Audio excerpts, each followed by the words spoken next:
Hey everybody, welcome to another episode of the Bestiary Boys, where we take deep dives into monster manuals and bestiaries.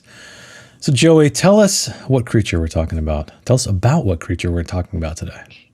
Today we're talking about cat people. Cat people. And you know, you said cat folk earlier, like in our private chat. I like that better. I don't know. Yeah. I like cat folk. I'm used to calling things folk in RPG settings. I don't know why. Yeah. I mean, it feels more, it feels more ancient, I guess. Yeah. But we'll get into the quote here, and it's a very young lady, so I'll do my best. One thing I've been wondering about ever since that group of cat people passed through a village the other day. Well, how do they clean themselves? And this is from Stinla Humle or Hummel, I don't know, who is a curious girl wondering how these cat people clean themselves because... Curious girl, yeah. Curious girl. But before we get into what these things are and how they clean themselves or how they don't, let's check out the artwork. So yes, official artwork looks cool. It does, right? Official artwork looks great. David Brascala is killing it again. We have a cat person wearing like a interesting kind of tunic, almost tabard-like thing with a hood, balancing a dagger on one finger, kind of lounging in this archway. Unamused look on its face. Very unamused. I think he captured cats very well. Yep. And that's one thing I noticed about reading the description of the creature as well as all the encounter stuff. They really leaned into the cat thing. Yeah. And by cat thing, I mean domesticated cats, not wild cats. But so I guess we'll move into what these things are. So this is a little bit of a different kind of description than we've gotten before. This one's, to me, it really felt like she's leaning into, the narrator or the chronicler is leaning into her voice, telling us that even I do not know the exact size of the world's cat people population.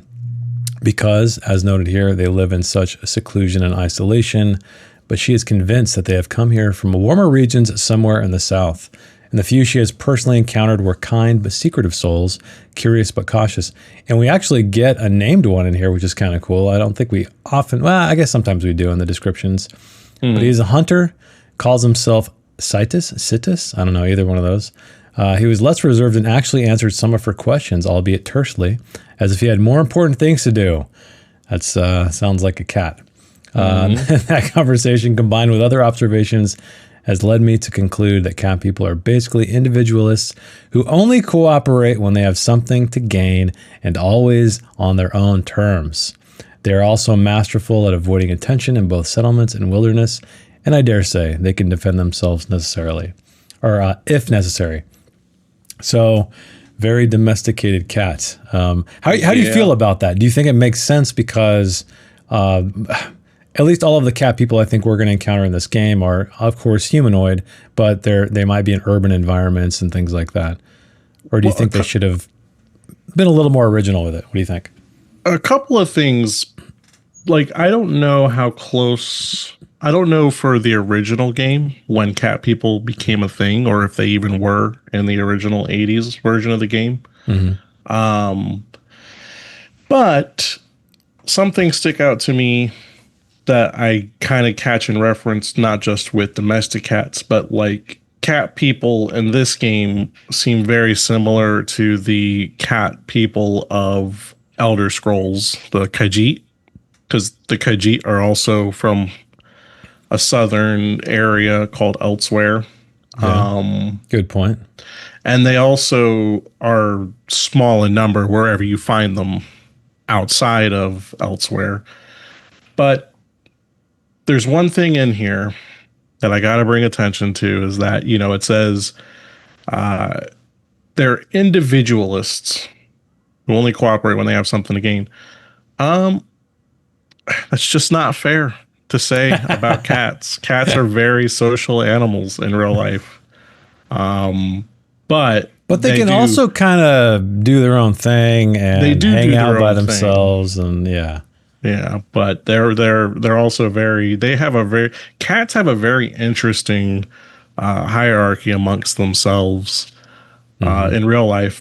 it's probably like that for these cat people wherever they're actually from, and the ones who don't fit in with that are who's out here, and that's why like they're the most individualist types.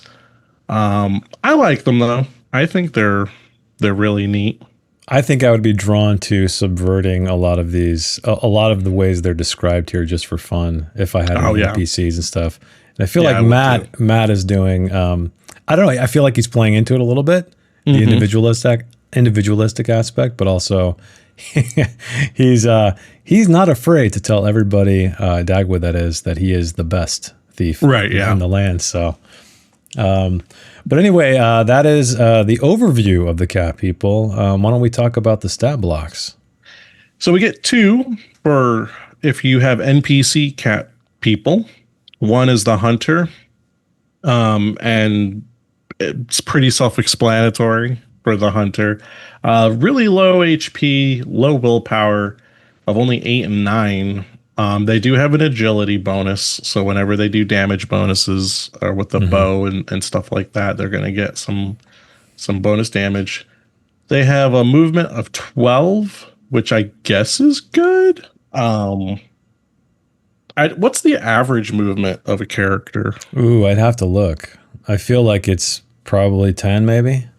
Okay, so I Or guess maybe I'm lying. Maybe it's 12. But yeah, I agree with you. I feel like it should be a little bit yeah, a little higher bit than more, maybe more than average. Yeah. maybe 14. Yeah. And of course, the hunter is good with acrobatics, awareness, and sneaking. Hmm. And their typical weapons is short spear, short bow. Pretty basic. Now, the Yeah. thief, pretty much the same. In fact, the only real difference we get here is that in the skills, they also have sleight of hand. Hmm. Otherwise, awareness, evade, sneaking. And then their typical weapons are a dagger and a sling. And all the skill levels are pretty damn good. I mean, awareness 14, sneaking Yeah, 14, evade, those are all far above average. they're good, but I would have liked something different than two of almost the exact same thing Yeah. with what the only difference being weapon Hmm. skill and one extra skill for the thief. Yeah. Maybe I would have rather have had like one that was like a bard or a merchant, something that had charisma Yeah. Yeah, to based mix it skills. up. But I mean, it seems like, again, they're leaning into the lone wolf kind of aspect with Yeah. because a thief is obviously what comes to mind, even more so than hunter, I feel Yeah. like. And that's what we have depicted here in the artwork. Mm-hmm. But it says here they're non-monsters, so they don't count as monsters in combat, but as ordinary NPCs. So they draw for initiative, and then they have like normal character actions available to them. And then player character. If the gaming group agrees on it, cat people can be created as player characters. They will then have the innate ability 9 lives, which willpower points it varies. So depending on how much you spend, cat people have an incredible ability to emerge unscathed from even the worst of ordeals. Activating this ability grants a boon on a death roll, probably the only way you can get one. Hmm. And at the cost of 2 willpower for that. The ability can also be used to reduce the number of d6s rolled for fall damage by 1 per willpower up to a maximum of 3 after the acrobatics roll to mitigate the damage. So, okay, so you get to do your acrobatics roll to mitigate it, and then you can even lower it more with this ability. Yeah, I like these. I think it's a cool way to lean into the character, but also work within the rule set. You Mm-hmm. know, so because I don't know if you guys have experienced fall damage yet. I can't remember, but it can be pretty brutal. Yeah, not yet. Not yet. And then they give us some first names, only first names for cat Yeah, people. Star, Bast, Esme, yeah, as me. Esme, Mira or Myra, Loon, and Lapis. Oh, interesting. Bast is actually a character from the Name of the Wind fantasy novel. Oh, really? Yeah, Because Bast is a goddess of cats, too. yeah. Yeah. And what, Egyptian? Yeah, I think so. Yeah. Cool. Well, moving on to these here random encounters. This is the classic cat in the tree. Yeah. Cat in the tree trope. Wolves all around this cat. It's stuck up in a tree. It's a pack of wolves, but you also hear an occasional whimper of pain, that being the players. And then we find out the cat man, his name is Amiz. He has taken refuge there. He's trying to repel the attackers with a sling. And if the wolves are killed or dispersed, Amiz climbs down and thanks the player characters before continuing his journey alone. The player characters can't persuade him to join them, so he could be a companion going along with the rest of you for the adventure. I wish there was a little bit more meat to Amiz here, personally, like just a little nugget of something to where, I don't know, maybe he knows something about a certain area, or maybe he's, I don't know, has like a little quest hook or something. But overall, you know, it is. I will applaud them for going all in with the domesticated cat motif. But moving on to Adventure Seed, we have a cat woman who is named Ines or Enos. I'm not quite sure. Is held prisoner by the mage Halder Grumble, and the wizard encountered her as she was wandering around, and he kidnaps her, throws her in his wizard tower, and is interrogating her to find out. What was it? It's learn about cat people and by interrogating her. So as the description in this book states, there's very little known about cat people, and so it appears to be that knowledge about them is quite valuable, which I think could be useful when you're running them in your game. But anyway, Feliz, I'm sure that's it's a little close to Felix, but anyway. Yeah. He has finally figured out what has happened to her, and he wants the player characters to help free her.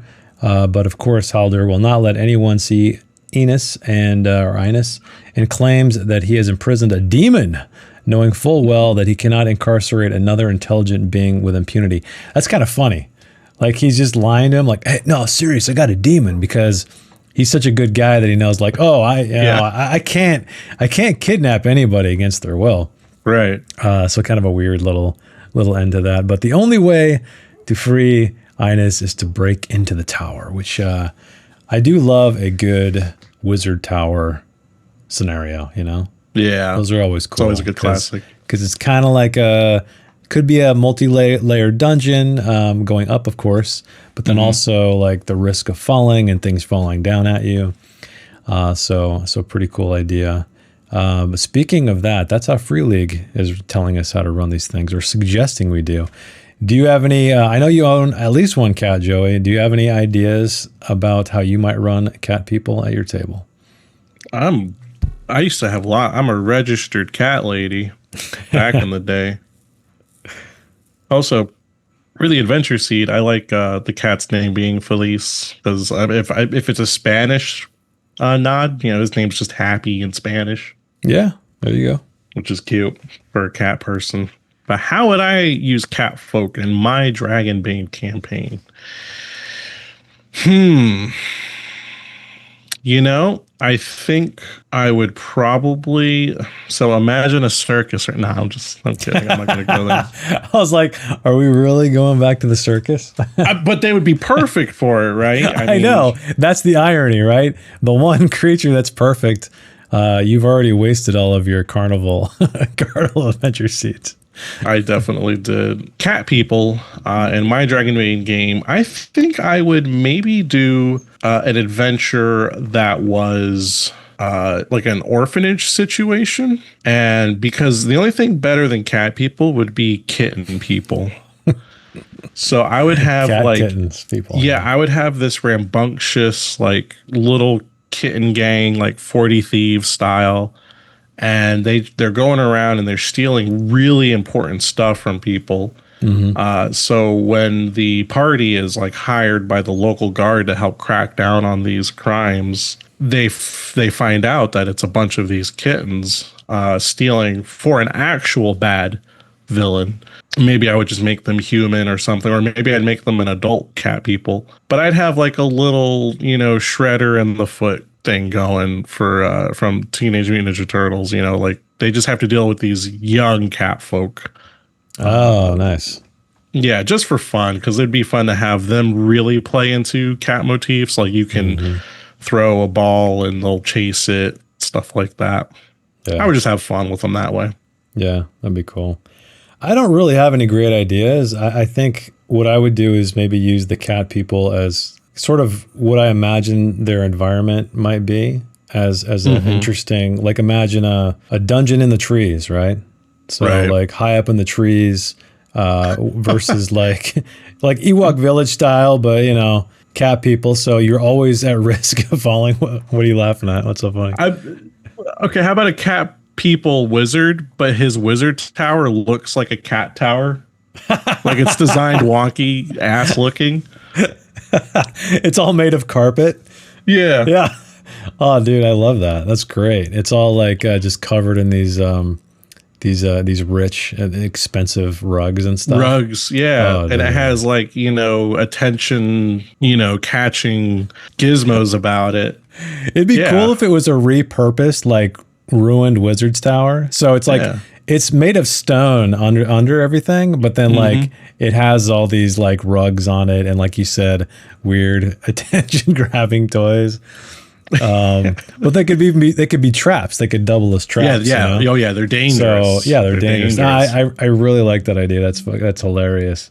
I'd also might do something to again subvert cats. Is like, I don't know, make some kind of water based adventure in a way, because we always think of cats being fearful of water, so maybe like a sewer kind of thing. Yeah, that'd be cool. But like you said, where nobody believes it's the cat people because they hate water, right? As you know, or maybe they don't. You know, it's never really stated here whatsoever. There's no fear of water that Free League has put in here. Just the question from the young girl Stinla Humble or Stinla whatever. How do they clean themselves? So she's curious because she knows how real cats are. See, and I would have been there leaning against my rake after a hard day's work, watching them go by, and I'm like, you think they bury their shit? Do they just crap out in the dirt and cover it up? I know. I don't know. But a lot of cool ideas. It'd be fun to explore cat people in more of a feral manner as well. So even though there's a lot of kind of, you know, domesticated cat vibes I'm getting from this thing, but, you know, cat people who live out in the wilderness, I mean, maybe in this weird tree adventure I'm talking about where they're brutal and... you could have like Bengal tiger cat people, lion cat people, you know. Black Panther, that's what's in my head. Yeah. These crazy yellow eyes. That would really be cool. That would be cool. But that's pretty much cat people. Now it's time to check out some really sweet art that got sent to us. So do you want to kick it off with Mr. Flunder? Captain Flunder. Yeah, let's look at his art. Look at this guy. He looks like he's never been brought to the vet, not once. Really old. Probably used up some of his 9 lives. I love his piercings, his ring he's got on. Yeah. Yeah, the 2 earrings. He's got a little, just, you know, as all cats illustrated tend to have. He's got a little chunk out of his ear. He's gotten some scraps here and there. I love the hair. Like you said, he does look old. He's got like this different quality of fur under his eyes. Yeah. Almost like he's got bags under his eyes. Yeah. And he's leaning on a staff. So it's tough to know. Like, does this guy, is he using this staff as a diversion? Like, so people like you, think that he's frail and weak, because we do see that he has a dagger or some kind of knife, maybe a short sword, can't quite tell, on his other side near his belt pouch. But I dig this one. And I like, what I like about it too is, I don't know, maybe Captain Flunder I'm guessing he didn't see the entry, but it is very fitting compared to the official artwork, where there's a guy balancing a dagger on his finger, whereas this guy's like leaning on a staff. So I could almost see these guys like side by side. Yep. It's a cool play, but that staff is actually the scratch post he uses on top of everything else. There you go. Totally. Yeah, I love it. Wonderful work as always, Captain Flunder. Yeah, love man. the watercolor background. Oh yeah, it's so good. Thanks so much for sending it. It's great. Okay, the next one is one I think you guys have already seen, but we're going to show it to you again. That is if you watch our Dragonbane streams.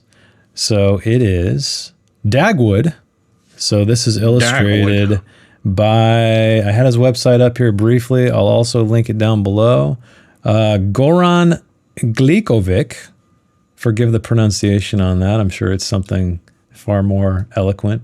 But he's an artist. He does a lot of work for the ttrpg space. He's done, I think it was, I always forget this damn game. He did the cover. He did all the artwork in it. I'll link his stuff down below. But let's talk about Dagwood's art. So it's pretty cool. He's got, so Matt did commission him for this, of course. He's a thief. He's touching the tip of a gleaming dagger. He's got some sweet beard braids, 3 in fact. And he's a little hefty. Because I know Matt wanted him to be a little on the thicker side. Kind of an ironic sort of quality or attribute for the greatest thief who ever was, as self-proclaimed. Love the art style. It reminds me of like those 1940s children's books, the Little Golden books. Oh yeah, it does. It looks like it would fit right in one of those books, minus the dagger.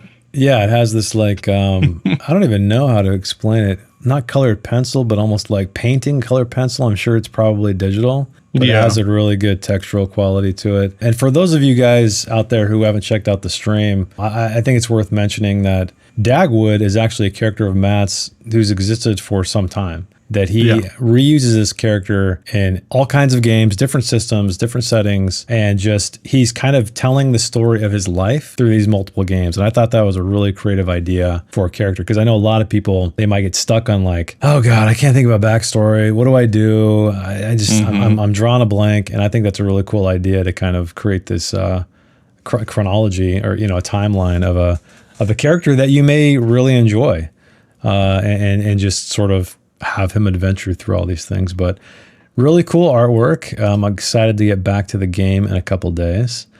And last but not least, Joey, do you want to talk about this this crazy Goku piece of art you got going on here? Yeah, so I drew this years ago.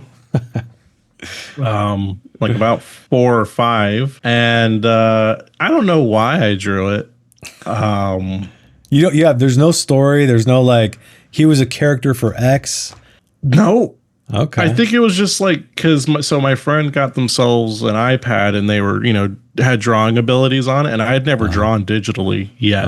This is like the first and only thing I've ever drawn digitally. So here it is in all its glory. And I think it was, if I'm trying to remember correctly, I think it was just starting off as like I was going to draw a cat. And then I was like, screw it. And I gave it a barbarian body. That's what I was going to say. It almost looks like a Dragon Ball Z character wearing a cat mask. Yeah, he's definitely got like Goku Super Saiyan 4-esque looking hair. Yeah. Yeah, I can't explain myself for this one. We'll just blame it on the carnival trauma. Yeah, there we go. But definitely, maybe looks a little sad too, like a little surprised or something. He's just got, I don't know what the hell I was like, I have no idea what this is. I have no idea, but it is a cat people. It is. So here it is. When we tell you that you can submit anything, here's more proof of that. But did you know that 4 years ago you would be foreshadowing the Bestiary Boys? Because that's exactly what you did. No idea. In fact, this is going to be, when I run Dragonbane someday for you guys, this is going to be a character in that campaign. It's got to be. I got to know what this guy's up to, because his body's telling me one thing, his eyes are telling me something else.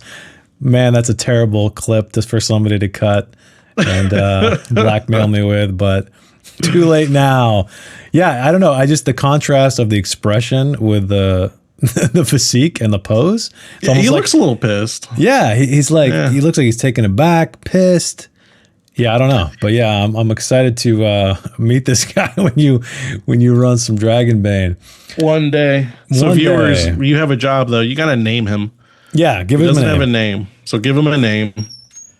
and he'll show up in the future. He'll show up in another 4 or 5 years. Yeah, that's what he does. Just every 4 or 5 years, he comes back. He comes back. Cool. Well, that is it for Cat People. Let me remind you guys, if you guys would like to submit anything for the next creature, you can email us at archivistofadventure@gmail.com or DM me and Joey. You can join our Discord server. It's totally free. Link is down below. But anything else you wanted to talk about, Cat People, before we discuss what next week's creature is? And I better click on the index so I know. Oh, I already know because I'm good like that. Any last things on Cat People? You know, with the Cat People, a lot of times people make them, because like even Elder Scrolls does it, this game does it. I believe D&D has a cat folk type race and they're rare as well. I just want to know why cat people are always so rare. I want to research into that. Like, why do RPGs and fantasy in general tend to make them rare? Yeah, it's weird because to me. We all know regular cats are not rare whatsoever. And then I have one question for you, Jason. What was the first time you were exposed to cat people? Probably this game. I'm trying to think back if there's any other like 5e or anything else I've ever played that is a cat person, and I do not recall. I feel like a lot of my past D&D experience has been a very classical fantasy vibe in terms of like the races you play. So, you know, humans, elves, halflings, dwarves, but none of this really more exotic stuff. So I would have to say Dragonbane. Yeah. What about you? For me, it was so when I was really little, I watched a lot of Sailor Moon, and then I'd beg my mom to buy me the Sailor Moon VHS tapes and like Mighty Max and all kinds of stuff. But one day I actually got a Sailor Moon tape, and on that tape was a trailer for a movie called Catnapped, which is also like a Japanese animated film. It's got a really catchy little song. I don't remember the movie plot at all. I think I might actually have to go rewatch it, but that was the first time I saw Cat People, and I was just like, what the heck is this? I thought you were talking about ttrpgs, because there's a movie I just meant called in general. Oh, in general, there is a movie called Cat People. It's really effing weird. It's from 1982. It's listed here as horror/erotic, so I'll let you guys. The great Malcolm McDowell is in it, of course. Yeah, I think that was my first exposure to cat people outside of Dragonbane. All right, about these people who transform into cats. Yeah. Well, mine was a Japanese animated movie about 2 kids who get taken out of their bed when they're asleep and become cat people with all the other cat people. Yeah, so let us know down in the comments below, what was your first experience with cat people in TTRPGs or not? We would love to hear it. And I'm already sorry if it was cats. Oh, yeah. Maybe that gives me an idea for the thumbnail, though. Oh, Lord. Yeah, here we go. Get ready. You guys already know because you're watching the video. But what are we talking about next week? Next week, I'm really excited for. We're talking about my sisters. Oh, the cave troll. Brutal. Oh, my bad. I misread that. Brutal. Cave trolls. Cave trolls next week. I'm excited. A very classical monster, and it'll be fun to talk about that. Sorry, sisters. I know you watch this, so they're gonna whip my ass next time they see me. Yeah, Joey's sisters, comment down below which creature and the bestiary he most resembles. I think that's proper payback. So. Cool. All right. Well, thanks for hanging out with us for this episode of the Bestiary Boys, and we will see you guys next week. Bye. Bye-bye.